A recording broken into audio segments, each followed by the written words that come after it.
Талктын бул бөлүгүндө биз Excel'deki маалыматтарды сорттоону үйрөнөбүз. Мисалы кээде кандайдыр бир максат үчүн биз маалыматты сорттошубуз керек болуп калат. Мисалы ошондо биз бирден мисалы 3,40 мисалы 5,40 мисалы 3,84 кичине деп же өсүү тартибинде же кемүү тартибинде бааларды иреттешибиз керек болсо, биз Excel'dekиде ал нерсени автоматтык түрдө жасоо мүмкүнчүлүгү бар. Ал үчүн бул жерде сортировка и фильтр деген бөлүктү инструментти колдонобуз. Мисалы бул жерде бүтүн товарлардын керектүүчү товарлардын аталышы жана ал жерде бир жылдардагы баанын өзгөрүшү бар. Мисалы биз ушул бул жердеки маалыматты, бул бааларды өсүү тартибине карап же болбосо эң төмөн баадан эң кичинекей сандан чоңуна карата биз сорттоону каалабайбыз. Ал үчүн болгону бул жерде сортировка по возрастанию, өсүү тартибине жараша сорттоо дегенди тандайбыз. Автоматически расширить выделенный диапазон. Бул жерде биз макул болушубуз керек. Анткени бул жердеки мисалы Б тилкесиндеги маалыматтарды сорттоо менен Excel анын жанындагы башка катарларды жана тилкелерди дагы өзгөртөт. Мисалы бул жерде күрүч болуп турат. Бул 5 сом 40 тыйын экен эле. Андан кийин 11 сом 18 тыйын болуп тур. Ушул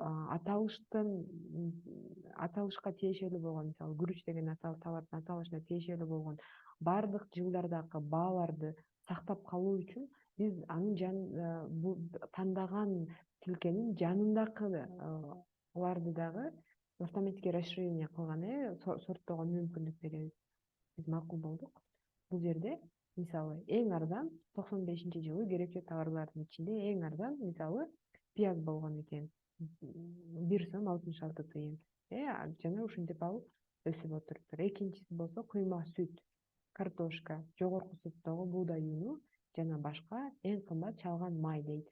Эми ушул эле мисалы кийинкисинде баанын 96-жылкы баанын эми сортировка по убыванию кемүү тартибинде сорттойбуз. Бул эң жогорку баадан эң төмөнкүгө карата сорттоду. Значит, бул жердеки демек эң жогорку баа 41 сом 47 тыйын болгон экен, эң арзаны 2 сом 34 тыйын. Андан сырткары бул жерде дагы бир сорттоонун башка ыкмалары бар. Алар менен да кыскача карап өтсөк, настраиваемый настройка бар. Мисалы бул жерге биз уровень кошсок болот. Мисалы биринчиде биз эмнени сорттогубуз келип атат. Мисалы бул жерде көрсөткүчтөрдүн аталышы деген бар. Ошону значениясы маанисинде тамгаларга карап, мисалы Адан Яга карап сорттосун дедик.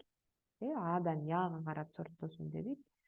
Андан кийин 95-жылкы бааны по возрастанию же башкача айтканда бул өсүү тартибине карата сорттосун дедик, иретке келтирсин дедик. Бул жерде белгилеп кетчү нерсе, биз биринчи сорттоо шарты бул жерде биринчи аталыштарды алфавиттик негизде Адан Яга карап, анан кийинкиси экинчисин бул биринчи шарт. Эгерде бул көрсөткүчтөрдүн аталышы деген биринчи тилкедеки маалымат же болбосо шарт аткарылганда гана ал экинчиге өтөт. Азыр жыйынтыкты көргөндө дагы карап көрөлү. Мисалы бул жерде 3,45, 3,45, 3,45 бул жерде дагы башка маалыматтар турат. Окшош, жакын болгондор. Бирок бул жерде алма биринчи орунда турат. Эмнеге? Биз бул сорттоонун биринчи шарты бул биздин биринчи тилкебизди, А тилкесин көрсөткүчтөрдүн аталышы боюнча сорттоду. Мисалы алма Адан башталды, ошон үчүн биринчи турат. Биринчи сорттогу ун, биринчи сөз Бдан башталды. Андан кийинки биринчи сорттогу ундан жасалган нан, Бул дагы бдан башталган үчүн буну экинчи койду. Андан кийин А, Б, В, вермишель В болгон үчүн бул үчүнчү. Анан бул жердеги экинчи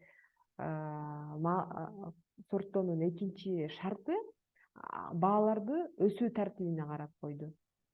Эң кичинесинен чоңуна жараша. Бирок биринчиден бул аталыштарды алфавитке карата тизип, андан кийин бул жактагы бааларды ошого карап иреттейт. Бул экинчи шарт болгон үчүн, кошумча шарт болгон үчүн биринчилик биринчи тилкеге берилет.